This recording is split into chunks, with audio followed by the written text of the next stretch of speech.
Creep night, sure to send a chill down your spine.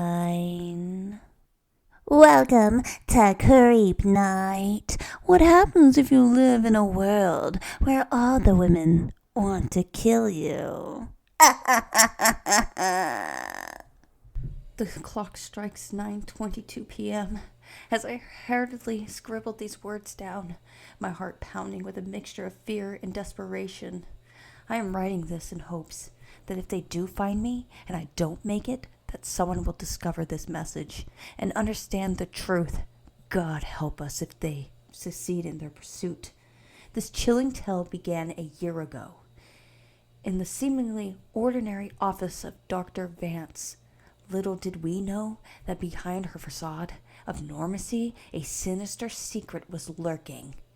Dr. Vance, a brilliant scientist renowned for her groundbreaking researches, had embarked on a clandestine experiment that would forever alter the course of our lives.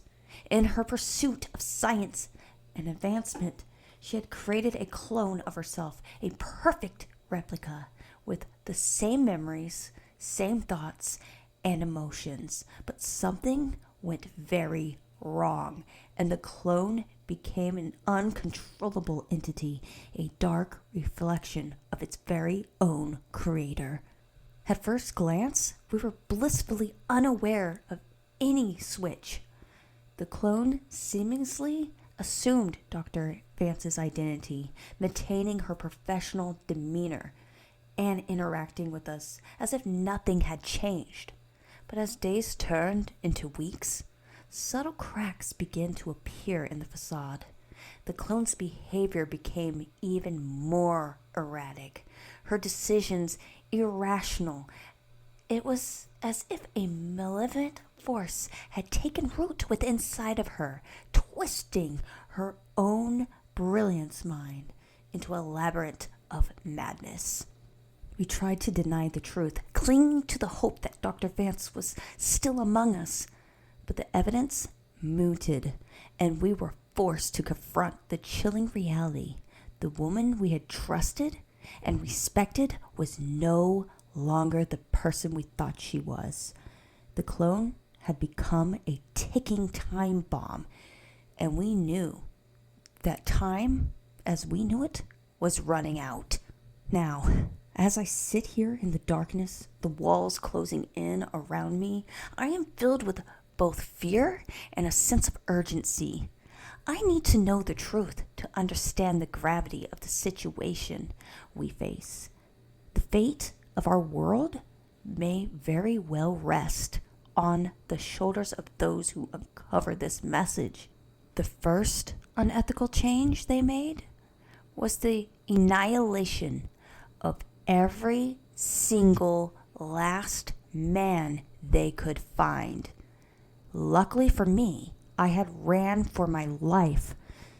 I know, however, it will not be long until they find me. The first day was easy, or so I thought it was. I'm hiding in this damp, cold, abandoned house on the outskirts of town, on the street called East Canal Street in Brookfield, Missouri, where my father used to live. The house had been run down, and as far back as I could remember, it kind of always was. As I stood across from my father's house, a sense of astonishment washed over me.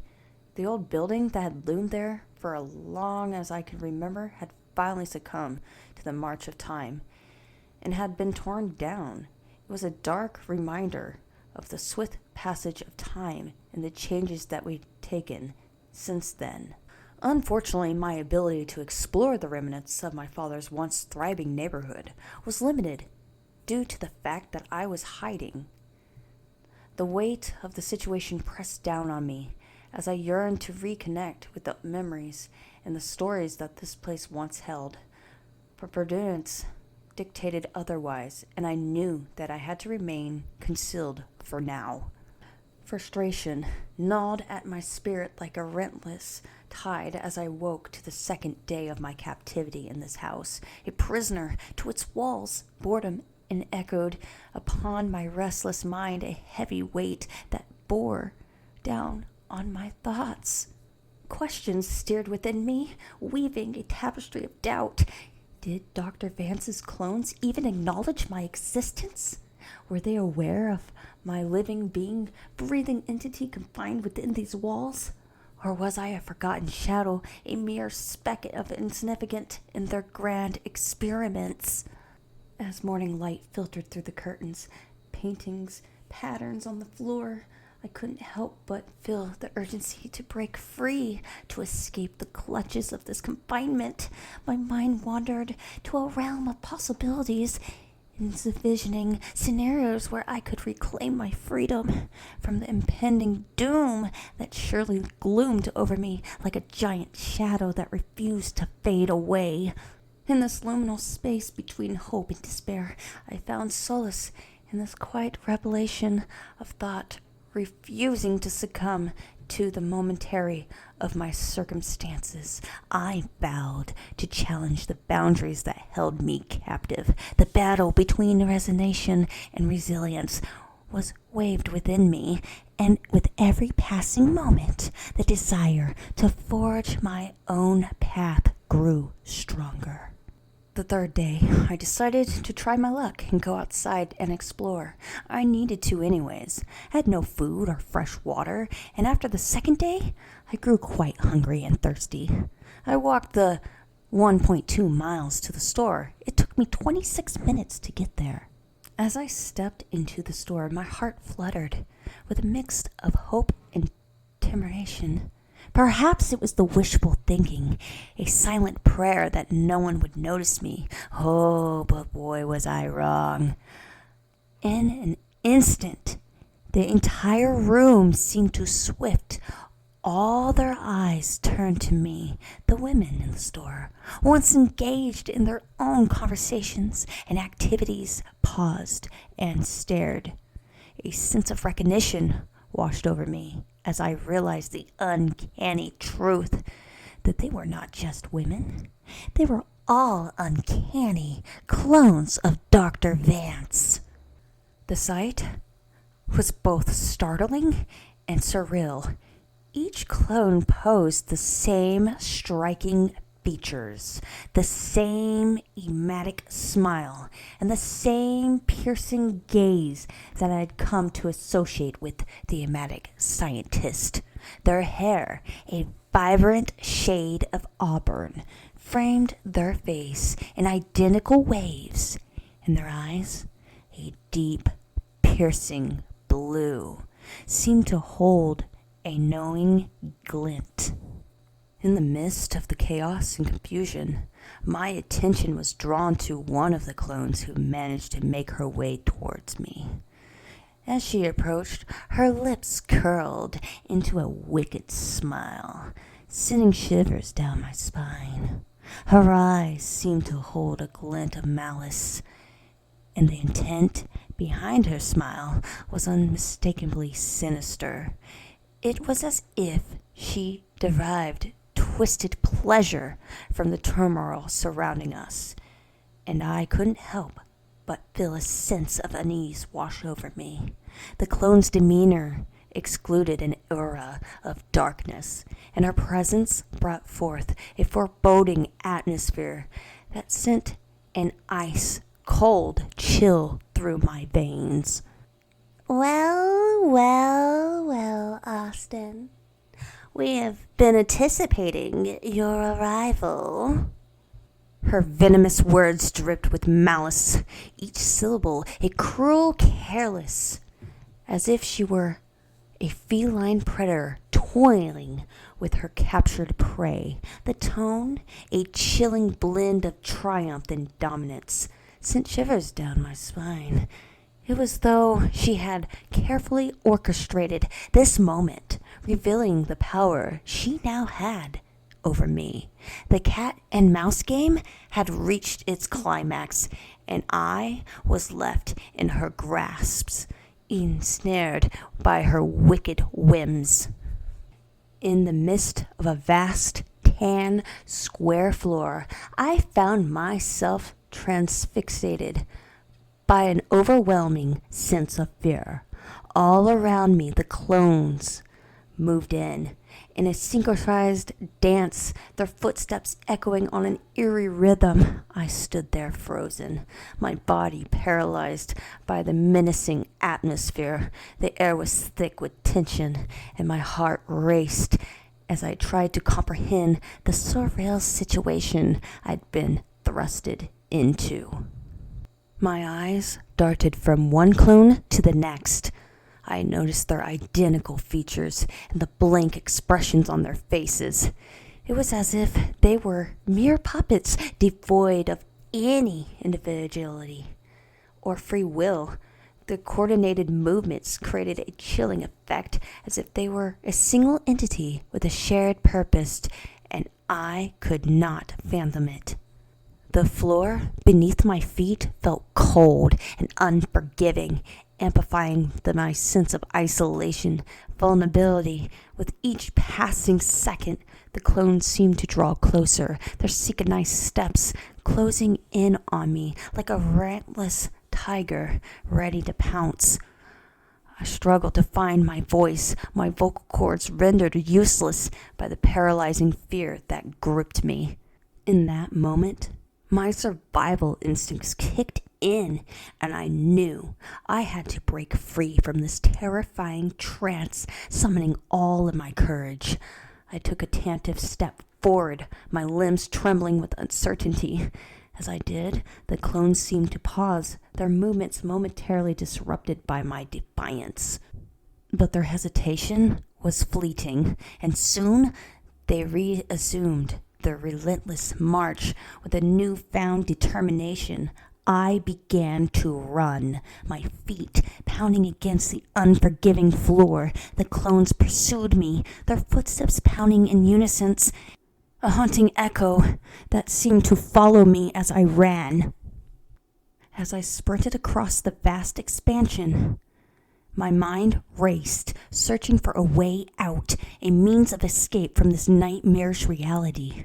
The tan, square floor stretched endlessly before me, and I knew that I had to keep running, to fight against the overwhelming fear that threatened to consume me. As I sprinted down Road 36, I weaved in and out, making sharp turns to evade my pursuers. The zigzagging motion prevented them from getting a clear shot at me, and I could feel the growing distance between us. The adrenaline coursing through my veins masked the pain in the legs as I pushed myself to the limit. The thought of reaching my father's house just 25 minutes away propelled me forward. But in that moment, those minutes felt like an eternity, each second stretching on an endless road. My mind raced with thoughts of the danger that lurked behind me, driving me to keep going. With every step, my determination intensified, and I refused to let them catch me. I broke into a full sprint, my feet pounding against the pavement. I leaped over fences, using them as obstacles to my advantage. My sole focus was to lose sight of my pursuers, to break free from their clutches. Finally, the familiar sight of my father's house came into view. Relief flooded over me as I burst through the door, gasping for breath. But safety from harm. In that moment, I realized the strength and resilience that I possessed, having outrun my fears and emerged victoriously. If only my luck had graced me on this dire day. With a resounding thud, I slammed the front door behind me, swiftly securing it with a lock.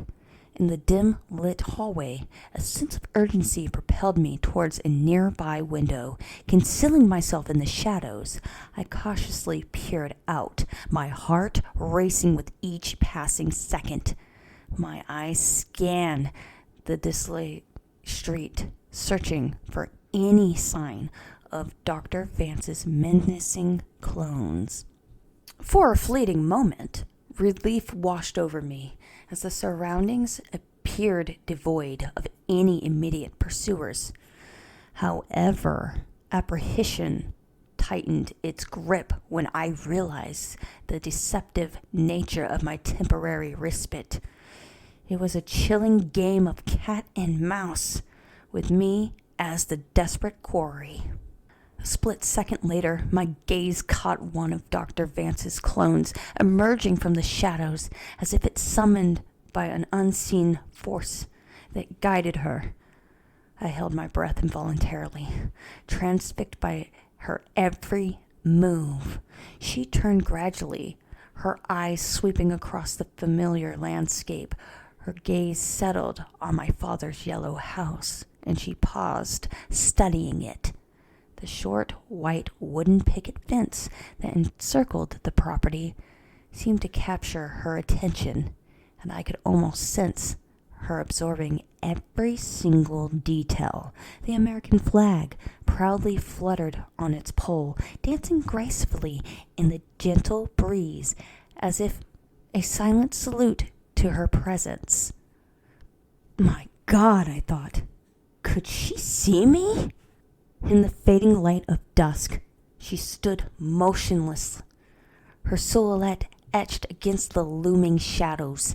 It felt like an eternity, time stretching into an abominous expansion as I watched her from the concealed vantage point. The air hung thick with anticipation, a silent sympathy of unspoken words and racing heartbeats. Finally, as if aroused from a trance, she turned abruptly and began walking with determination. Her steps echoed softly on the pavement, each one a punctuation mark in the unfolding drama of our cascade encounter. A slow exhale escaped my lips with a mixture of relief and lingering tension. In the fleeting moment, I offered a silent prayer of gratitude, thanking the unseen forces that had spared me from her discovery. Amidst the chaos, I strained my ears to catch the fainting echoes of Dr. Vance's clones as they echoed through the vicinity. Their voices pierced the air, fueled by a sense of urgency. It was clear that their mission was to track me down at all costs. The leader of the clone pack, a stern-faced replica of Dr. Vance herself, bellowed out her orders. Find him! Leave no stone unturned. He can't escape our grasps, she commanded with unwavering determination.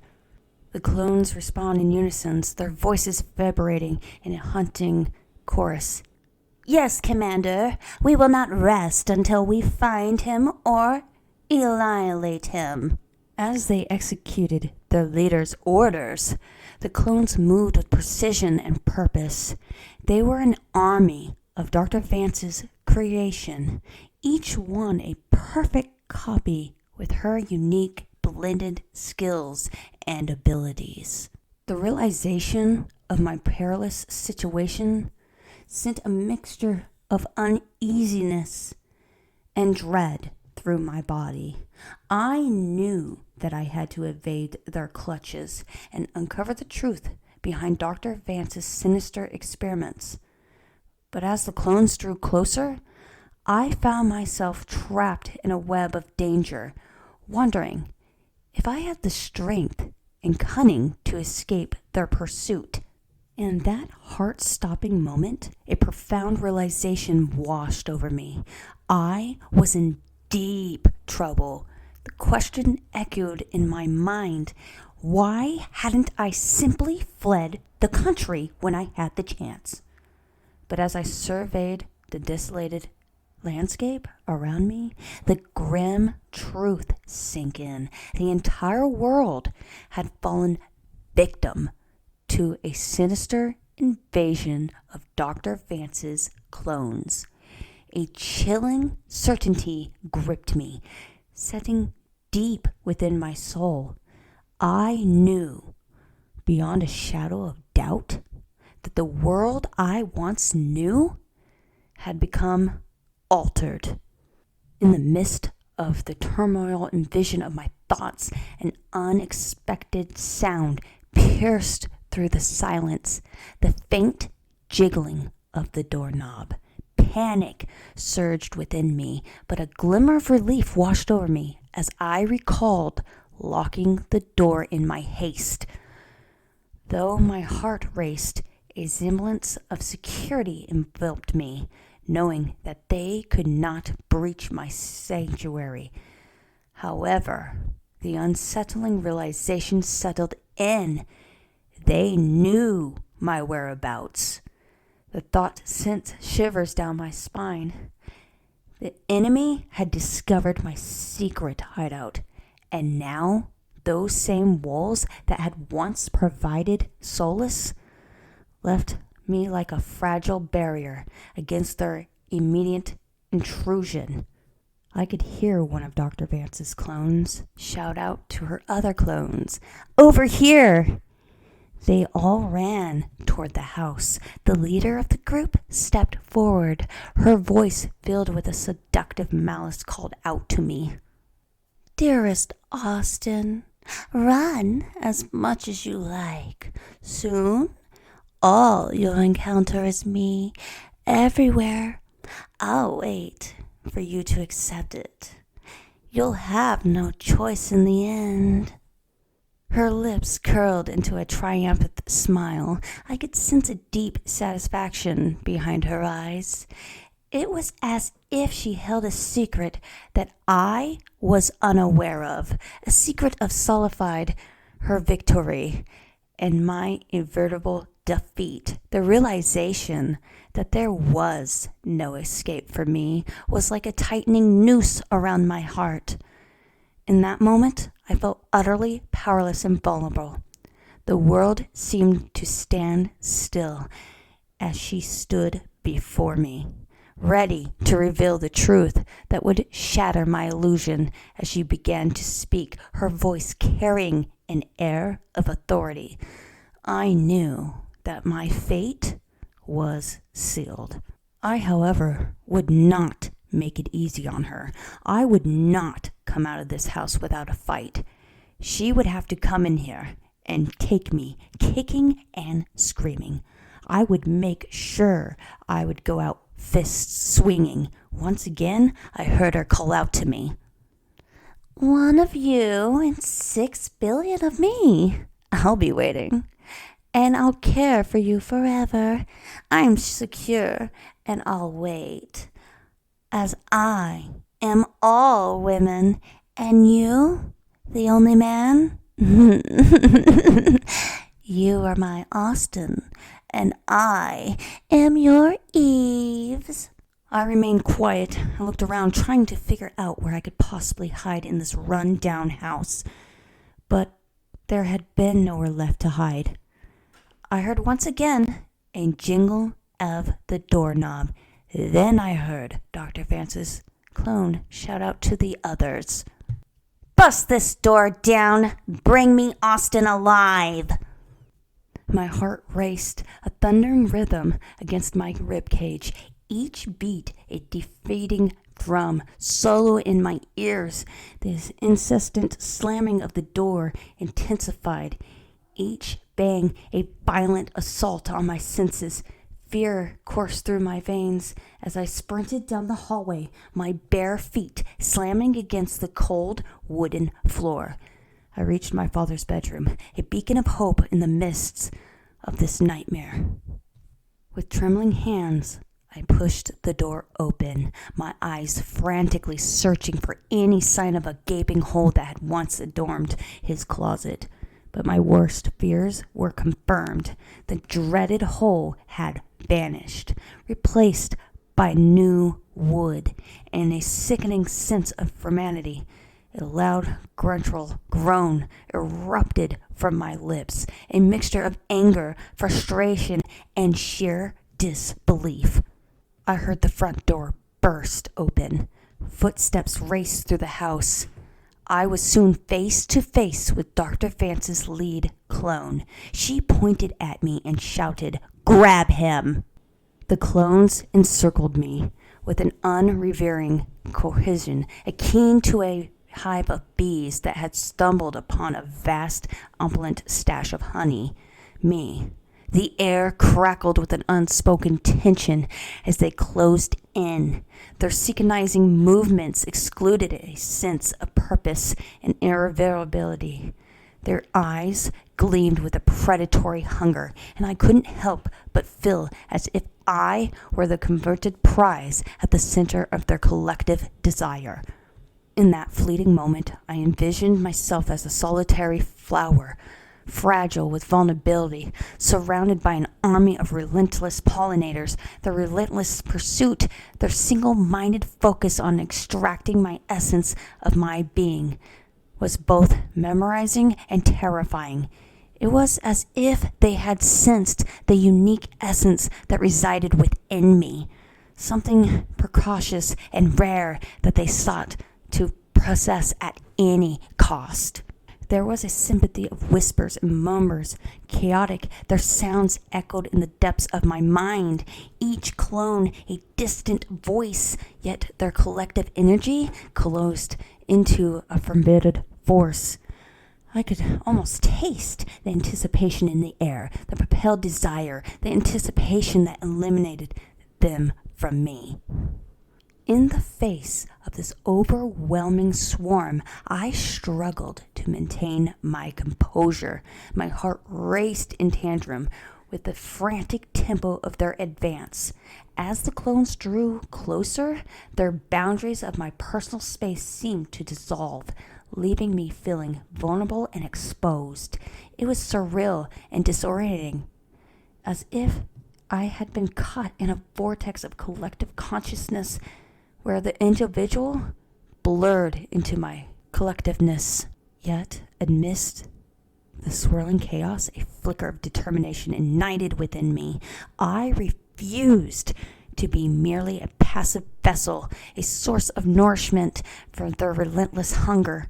Drawing upon my inner strength, I sought to forge a path of resilience, to emerge unscathed from this relentless assault of the clones. The battle lines were drawn, and in the intense and unforgettable encounter, I vowed to find a way to navigate the labyrinth, depths of their shared purpose, and emerge on the other side with my dignity and integrity intact. I tried to push their arms away from me, but in the midst of me fighting to get away, they managed to tie a rope around my waist, and soon they had both of my arms tied to my sides. Even still, I refused to stop fighting. I twisted and turned my body viciously. Dr. Vance's clone shouted out to me in a calm, cold, collective voice with almost no emotion. "Don't try to fight it, Austin. Soon, you will be ours."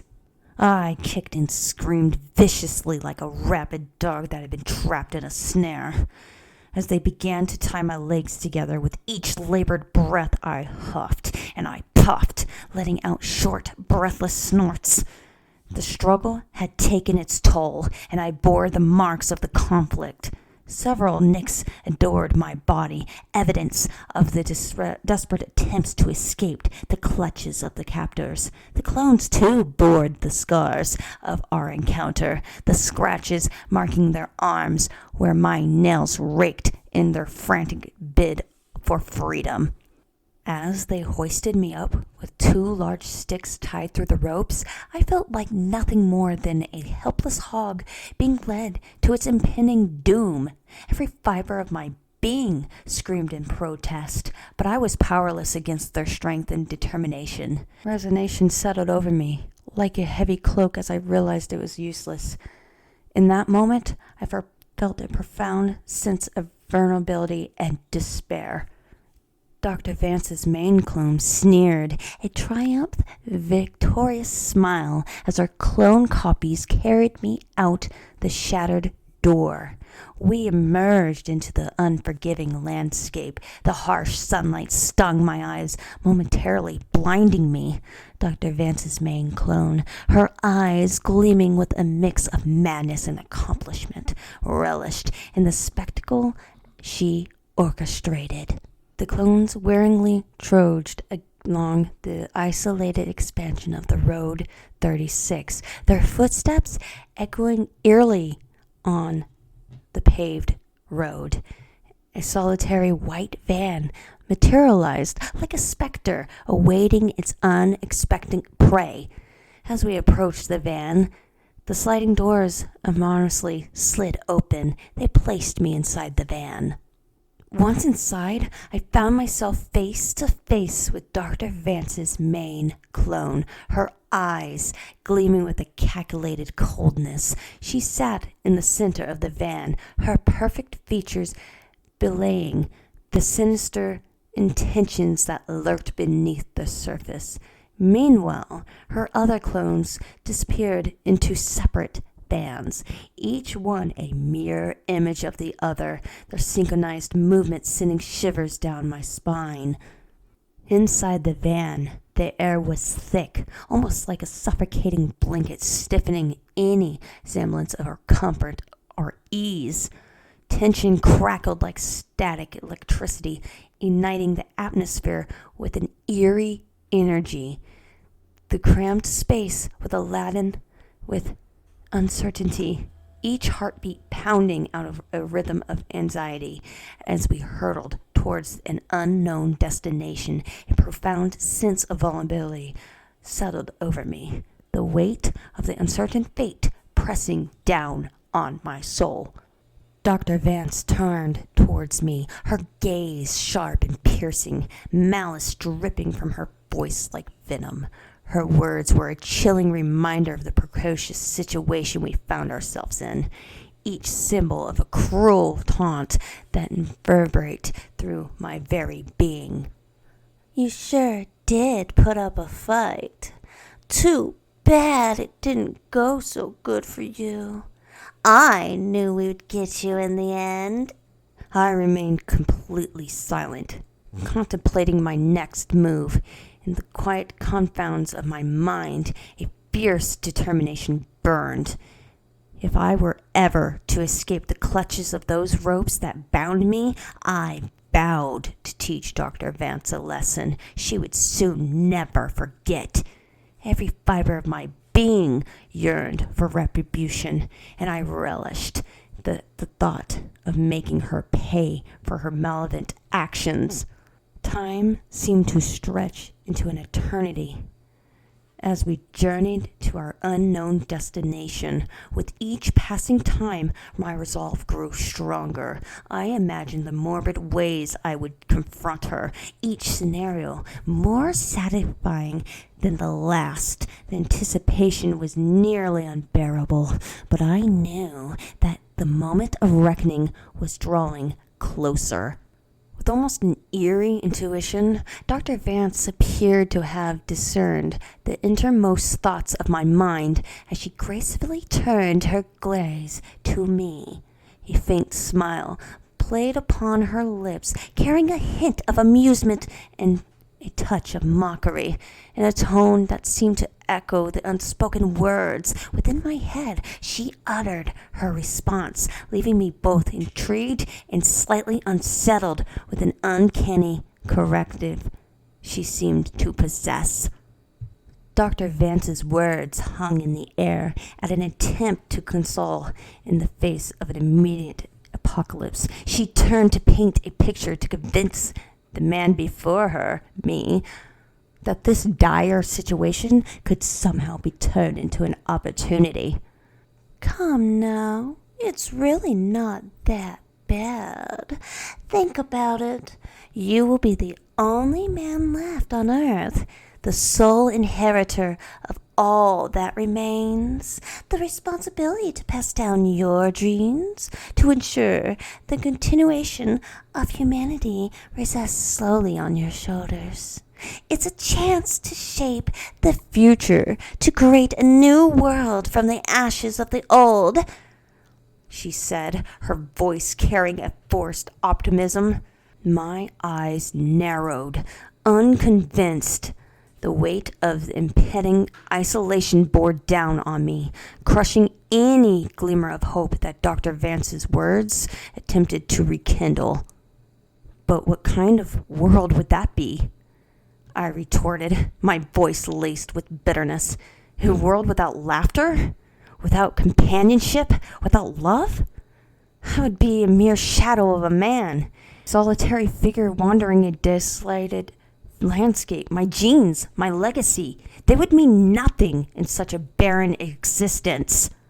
Her gaze was fixed directly ahead, as if she was zoning in on some invisible target. Her words carried an intensity that demanded immediate attention, leaving no room for anyone to question her authority or purpose.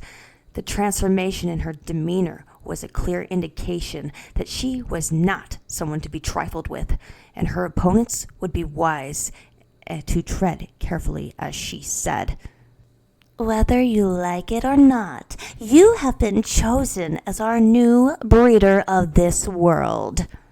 The way she uttered those words to me curled my stomach, a sickening sensation that wormed its way through my gut. It was as if I was nothing more than a mere commodity, a piece of cattle to be brought and sold at her whim. The cold indifference in her voice, the utter lack of regard of my feelings, it all added to the nausea that churned inside me.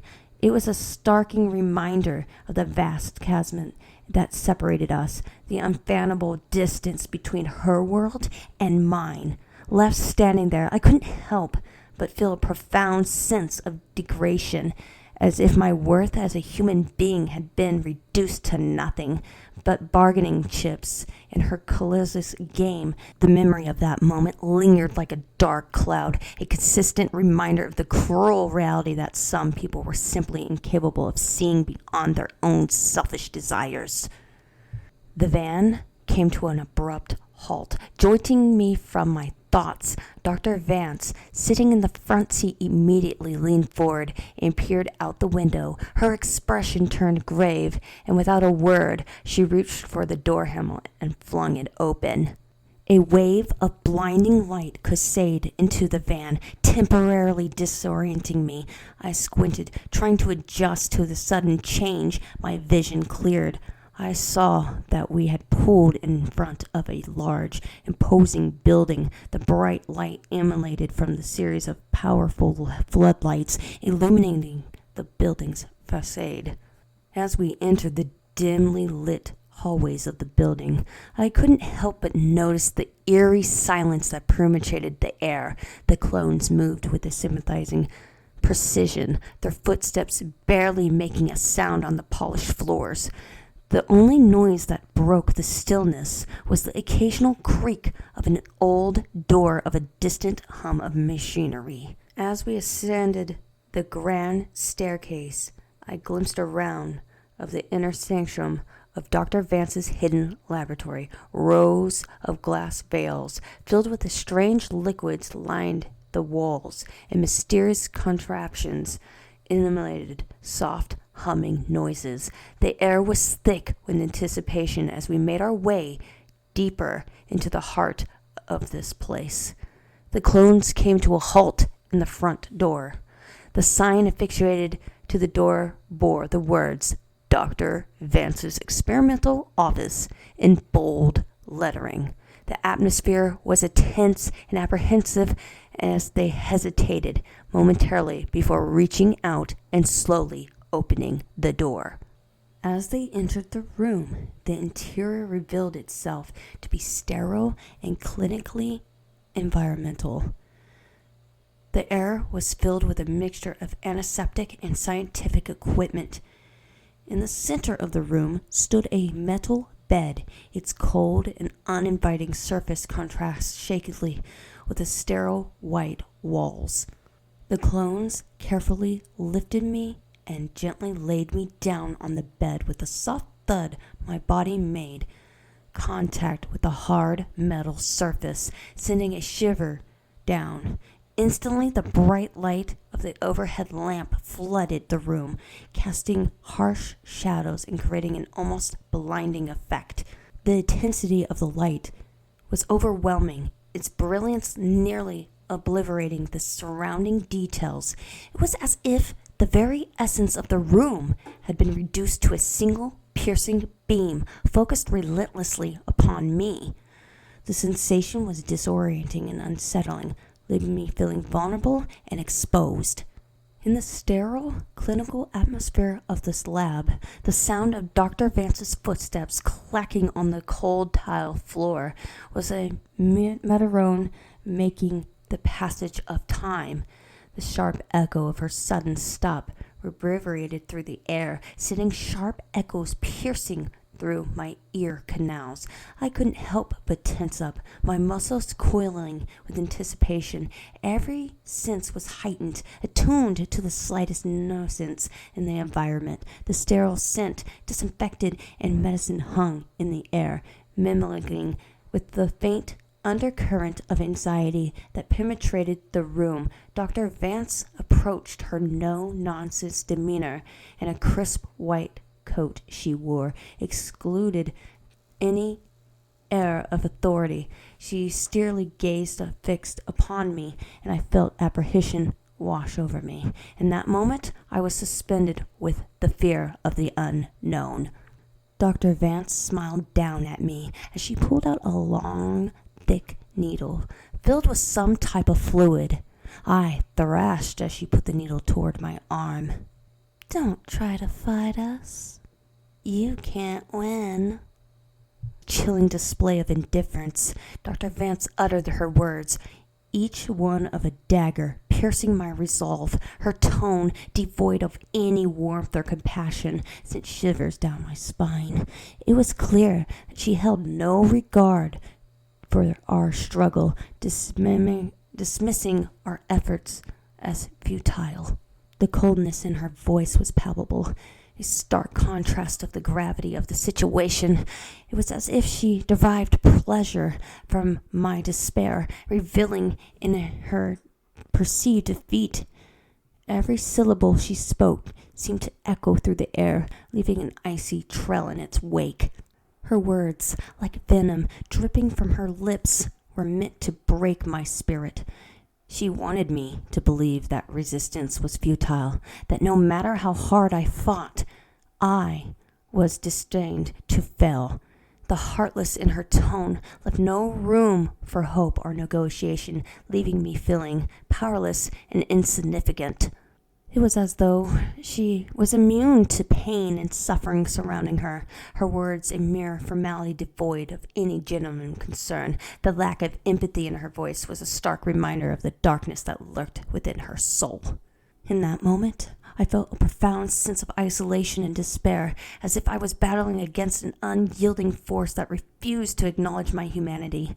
Dr. Vance's cold, heartless tone stripped away any illusion of compassion, leaving me to face the harsh reality of my predicament alone. The needle punctured my skin. I let out a loud gasp as the liquid filled my veins. At first, I felt nothing. I was in a state of limbo, suspended between wakefulness and sleep, but then it hit me like a tidal wave. A wave of sleep and anxiety had washed over me, engulfing me whole. I tried to fight the sleep, to keep my eyes open, but it was no use. My eyelids felt heavy, like they were weighed down by 1,000 invisible chains. They dragged lower and lower until I could no longer keep them open. I surrendered myself to the darkness, and I fell asleep. As I drifted into slumber, my mind was a whirling wind of thoughts and emotions. I was anxious about everything: my job, my relationships, my future. I felt like I was drowning in a sea of uncertainty with no way to save myself. In the depths of my slumber, a realm of vivid hues awaited me. Swirls, colors like cosmic dancers clashed and swirled in an enchanted ballet. I found myself running, my heart pounding as the vibrant splashes of color collided and merged in a mesmerizing display. Each hue seemed to pose a life of its own, determined to engulf me in their tremendous embrace. The air crackled with otherworldly energy as the colors clashed, their explosive encounters sending shockwaves through my dreamland and world. With every step, the intensity grew. The colors became more vibrant, more determined to eliminate me from their chaotic realm. I could taste the tang of fear on my tongue, my breath coming in ragged gasps as I navigated the swirling vortex of the hues. In this dreamlike landscape, the boundaries between reality and imagination blurred, leaving me suspended in a realm where anything was possible. The relentless pursuit of the colors, fueled by determination to escape their grasp, my spirit refusing to succumb to their overwhelming power. It was a battle of wills and a dance of survival as I weaved and dodged, seeking the semblance of refuge in the midst of the swirling chaos. As I ran, the colors seemed to gain stance, their movements becoming more calculated, their intent more malice, their coverage and divert, forming mesmerizing patterns that both enticed and terrified me. The very fabric of my dream world seemed to warp and bend under the weight of the relentless collision, threatening to obliterate the boundaries of my consciousness. In the surreal dreamscape, and the colors held dominant, the clashing sympathy drowning out any other sounds. I felt their power coursing through my veins, stirring emotions I never knew existed. It was a sympathy of fear, wonder, and a underlying determination to outwit the forces that sought to annihilate me. A few moments later, I abruptly awoke from this hellish nightmare that gripped me, finding myself in a startling, concentrating environment.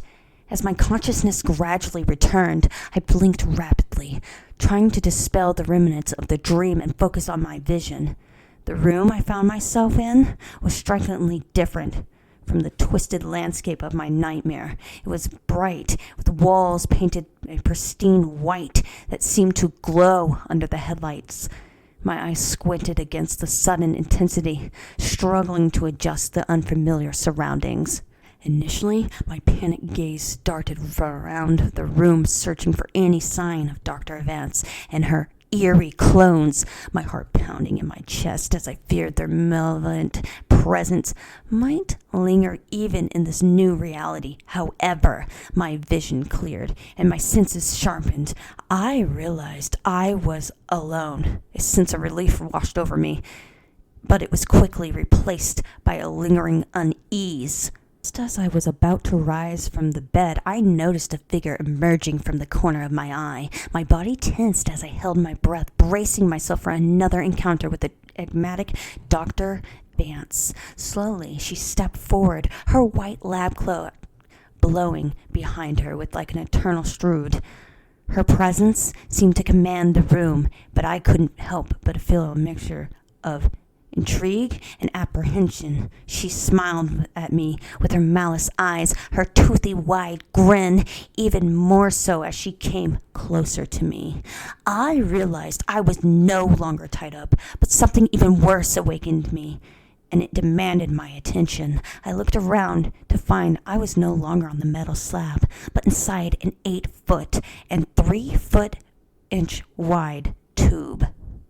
I slammed my hands on the glass, and I noticed I had been hooked up to all kinds of tubing and what looked like wires. With eyes as wide as saucers, I let out a thunderous shout in her direction. My vocal cords strained to produce a sound that echoed through the air, reverberating off the glass walls and capturing everyone's attention.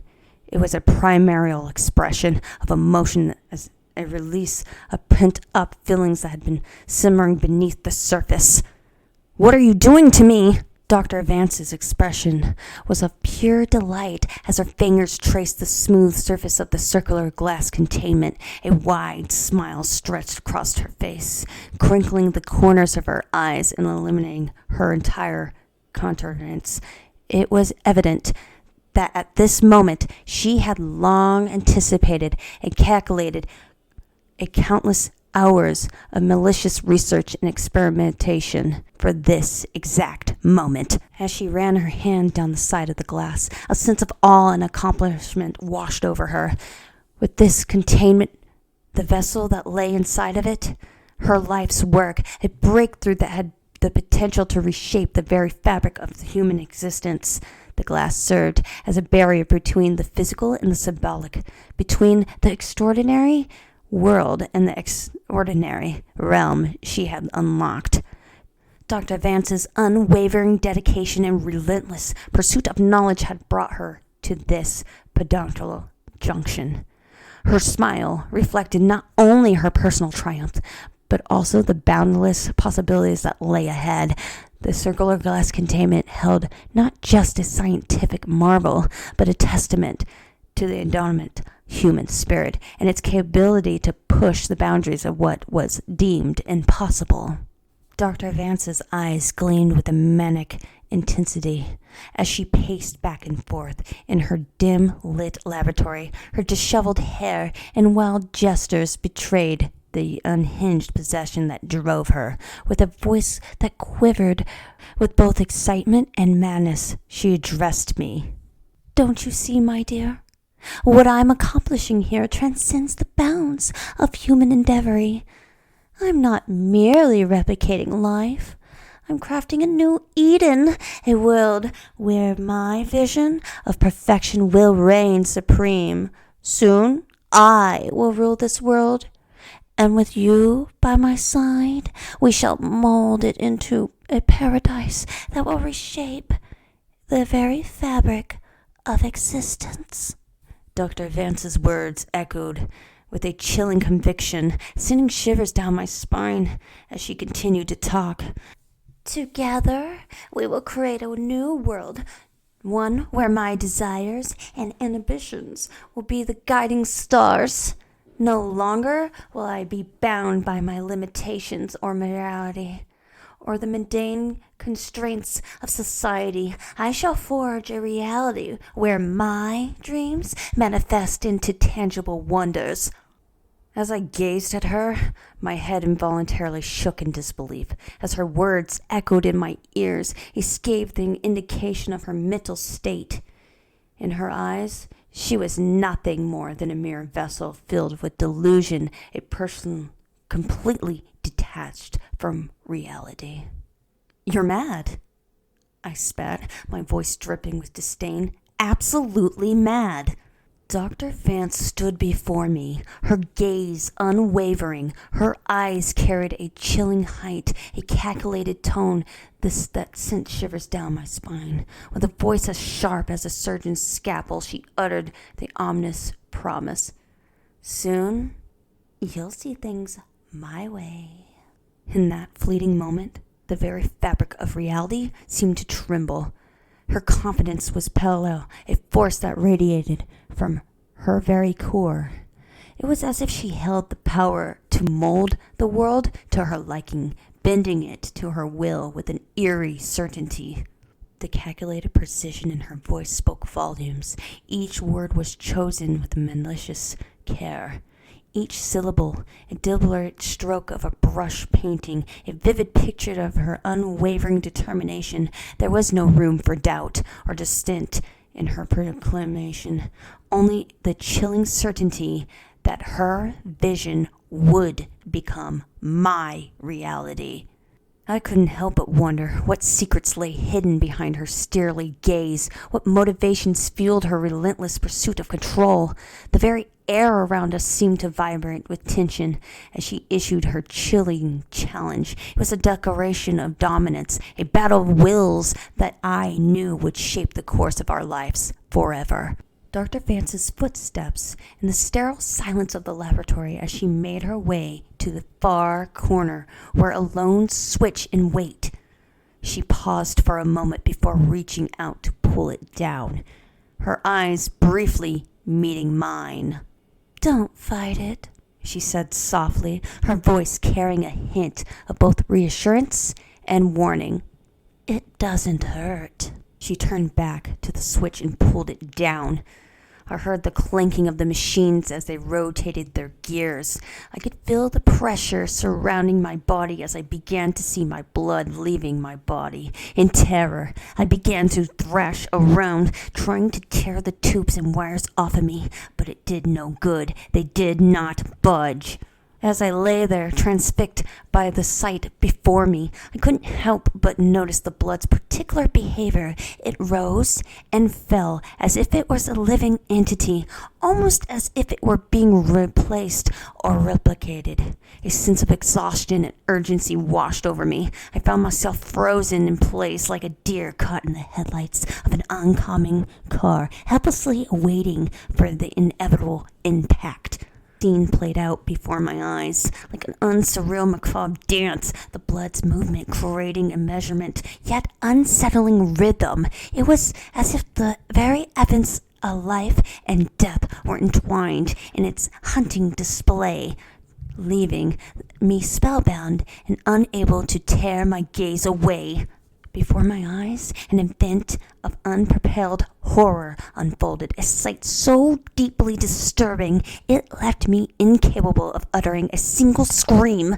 If I had possessed the strength to do so, my vocal cords would have erupted in torrent of anguished cries. The scene that displayed out before me was beyond comprehension, a nightmarish tableau that echoed itself into my consciousness with inaudible strokes. The sheer magnitude of its grotesqueness rendered me utterly speechless, my vocal cords paralyzed in the face of such profound dread. A profound transformation had taken place within me, as my blood seemed to have taken on the shape of Dr. Vance. A profound surge of disgust washed over me, as if I had been stripped of my innermost being, my very essence. It was as though my own body had become a vessel, its contents stolen and replaced with something foreign. My sense rebelled against the intrusion, and deep sense of violation vibrated through my core. The very concept of boundaries was blurred, leaving me feeling adrift in an unsettled realm of confusion and unease. As I grappled with the unsettling reality, an external dread clawed at the edges of my consciousness. The notion of self, once a solid anchor, now felt precocious and malleable. The essence that had once defined me, my identity, appeared to have been usurped, leaving me breathless and disoriented. In this disorienting flux, I was confronted with the stark realization that the very core of my being had been compromised. It was as if a thief had stealthily penetrated the very essence of my existence, leaving me to navigate the strange, unfamiliar landscape devoid of my own familiar touchstones. The emotional turmoil was overwhelming, a tempest of conflict and profound emotions. I yearned to reclaim my identity, to purge the foreign influence that had infiltrated the very core of my existence. The struggle for my self-reclamation began to Dormus journey, to restore what had been stolen, to reassert my anatomy, and to rediscover the essence that was uniquely mine. With a quivering motion, I slowly turned my head to meet the glance of Dr. Vance, my soul pouring every ounce of its strength and determination into an unwavering stare, locking eyes with her in a silent battle of wills. The intensity of my emotions was palpable, as if every fiber of my being was contributing to the force of my gaze.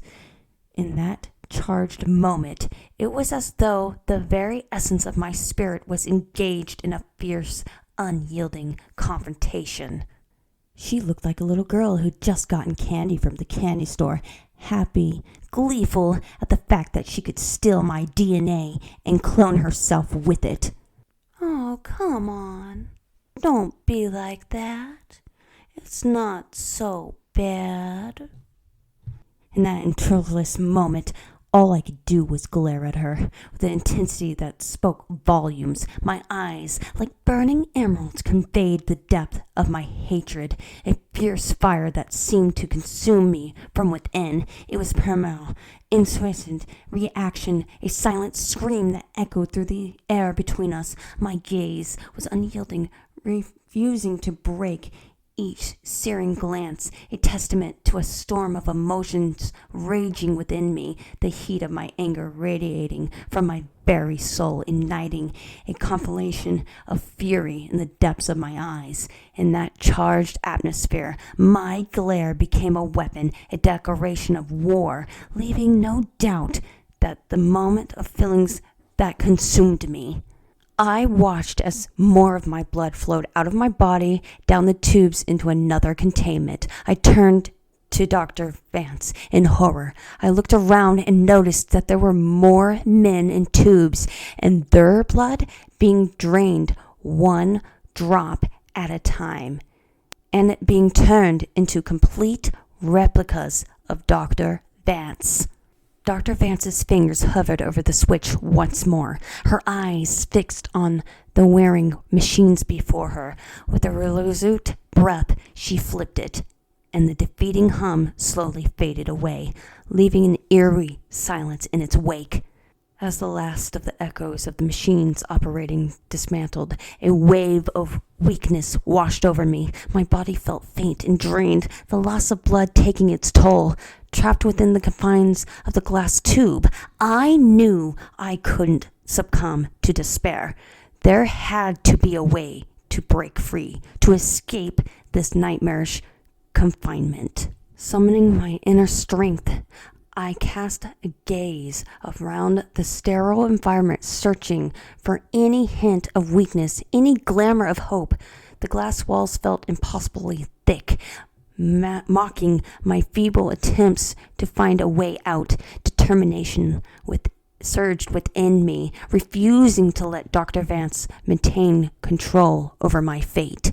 With trembling hands, I pressed against the cold, underlining surface of the glass, desperate to break free from the confinement. The glass, a cruel barrier between me and the outside world, stubbornly refused to budge. Frustration mingled with panic as I realized the futility of my efforts. The glass remained static and unmoving, mocking my futile attempts to escape. In the depths of despair, a glimmer of hope emerged, like a faint light piercing through the darkness. My wearying spirit, on the verge of surrendering, suddenly ignited with renewal determination as I noticed an anomaly, a subtle variability in the seemingly impenetrable glass. It was as if destiny itself had presented me with a lifeline, a chance to reclaim my freedom.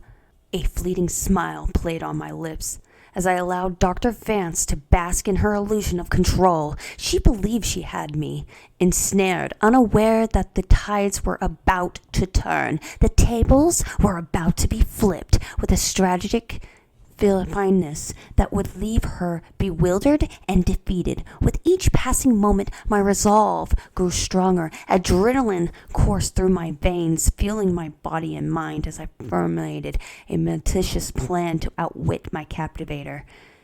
The incorporating dance of deception and a strategy unfolded within the confines of my mind, each step carefully choreographed to ensure a flawless execution. No longer a passive prisoner, I transformed into a cunning adversary, ready to challenge Dr. Vance's authority and shatter the illusion of her dominance. The time for liberation was at hand, and as I prepared to seize it with unwavering determination, an unwavering belief in my ability to overcome any obstacle that stood in my path. Dr. Vance had turned away from the tube that concealed me, and with as much strength as I could muster up, I pulled my legs up as far as I could get them, and with one swift kick, I slammed my bare feet against the corner of the glass tube. I heard a loud crack. As the deafening echoes of the shattered glass reverberated through the air, I instinctively closed my eyes, shielding them from the perilous shards that shattered like a ticking time bomb, threatening to inflict harm upon anyone in their path. The room became a chaotic whirlwind of destruction, with jagged fragments flying in every direction, the thunderous thuds of the glass colliding with the unforgiving acrylic tiled floor sent tremors through my body, intensifying the sense of danger that permeated the atmosphere.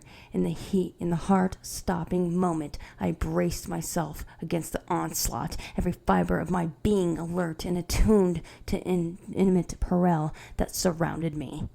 In the deafening silence that followed the shattering of the glass, a distant scream pierced the air. It was the sound that sent shockwaves through my body.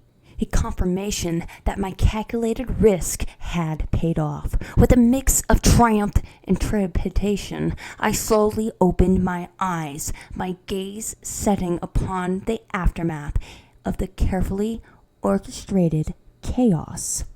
Dr. Vance, the cunning and formidable adversary who had haunted my very step, now lay pinned beneath a colossal shard of glass. Her once immaculate white lab coat was stained with a deep crimson, her blood pooling ominously around her. The shards that surrounded her like a macabre halo seemed to mock her previous arrogance, a statement to fragility of her control. It was a scene that would have been almost poetic if it was not for the raw primal fear that still coursed through my veins. The adrenaline had fueled my actions was slowly giving way to a creeping sense of unease. After all, this was no ordinary victory. This was a battle against vehement opponent, a woman whose intellect and ruthlessness were matched only by her ambition and greed. As I stood there, taking in the sight before me, a mix of emotions swirled within me, a huge cocktail of triumph, fear, and a deep sense of foreboding. The scream that had held my victory still echoed in my ears, a haunting reminder that this was just the beginning. The game had changed, and the stakes had been risen. In that moment, as I gazed upon Dr. Vance's broken form, she raised her finger at me in a deep, shallow voice that one can almost always recognize, the voice of death approaching ever so near. She said, "You can't win. There will be more of me, and you can't overpower us all." I remained quiet for a long moment and shook my head after thinking about what I would say. I finally said, "It seems as though you failed to comprehend the fatality of your endeavors. The level of control you seek to exert is simply unattainable. If there's one lesson we've gleaned from the annals of evolutionary history, it's that life cannot be contained. It's irresistible force that shatters barriers relentlessly, expanding to new frontiers. The process may be arduous and fraught with peril, but life refuses to be subjugated. Its indomitable spirit will not summit to your control." I stood there, transfixed, as the light in Dr. Vance's eyes gradually dimmed like a flickering candle struggling against the encroaching darkness. The vibrancy that once defined her gaze was replaced by a haunting hollowness, as if her life force was seeping away. I turned to face her fellow clones, only to be met with a fearful retreat. It was as though I had become an embodiment of poison in their eyes, a toxic presence they could not bear to be near. The once familiar faces that shared Dr. Vance's features now contorted with a mixture of horror and revulsion. In that moment, I felt a profound sense of isolation. The very beings in her image, designed to carry on her legacy, were now recoiling in front of me, as if I were the harbinger of doom. It was as if the threads that bound them together had been severed. I was happy about the reaction.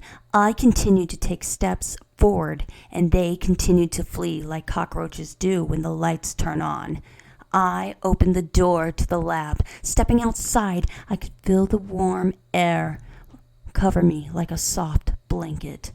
As I left the building, Dr. Vance's clones silently watched me from the windows and doors, their emotionless eyes fixed on my every move. With a mixture of apprehension and curiosity, I turned back one last time, catching a glimpse of their pale, expressionless faces. The sight was eerie, a reminder of the eerie and unsettling nature of the experiments taking place within those walls. While climbing into the white van, I felt a sense of unease and relief wash over me. Unease at the thought of leaving behind the inanimate, potential dangerous world of Dr. Vance's cloning experiments, and a relief at the prospect of putting some distance between myself and that place. The hum of the engine, a romantic motion of the van provided a temporary respite from the haunting image of those watching clones, but a lingering memory of their silent vigilance would stay etched in my mind long after I had driven away. In the aftermath of Dr. Vance's experiments, I harbored a deep awareness that others would endure the replications of her clones. I vehemently hoped that their clones, unlike ours, would not be driven by destruction, an urge to annihilate the world we had inherited. Whether there would be individuals who had managed to escape the fate of being Dr. Vance's clones remained uncertain, but only time would unravel that enigma. However, amidst all the chaos and uncertainty, one truth shone like a beacon in my consciousness. I emerged triumphant. I had not only survived, but on that day, I experienced a profound sense of warmth that penetrated my very being, and I had never felt it before. As I stood there, surrounded by the wreckage of our former lives, a profound sense of gratitude washed over me. I had overcome countless obstacles and faced unimaginable horrors, but I had prevailed. The weight of the world had once been a burden on my shoulders. Now it seemed to lift momentarily, replaced by an overwhelming sense of happiness and relief. It was a feeling that transcended mere words, a testament of resilience of the human spirit.